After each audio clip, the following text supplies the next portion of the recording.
Welcome to the last breakfast. Please enjoy the video. You begin by isolating variables quickly. Note when the Kmode exception not handled appears and any driver or hardware changes just before it started. Boot into safe mode or Windows recovery environment so you can act without recurring crashes. Once done, disconnect all USB and external drives to remove peripheral causes and have Windows install or recovery media ready. These steps let you test software fixes without hardware noise and give you a stable environment for driver and system repairs.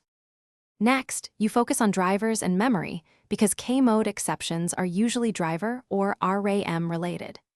In safe mode, use Device Manager to update, roll back, or uninstall drivers installed recently. Make sure to target NIC, GPU, and storage drivers first. Run Windows Memory Diagnostic and optionally memtest86 to check for faulty RAM modules. Replace any failing stick. Also open Event Viewer and analyze Minidump files to find the driver name causing the crash. Then apply the appropriate driver fix or removal. Finally, repair system integrity and verify the fix.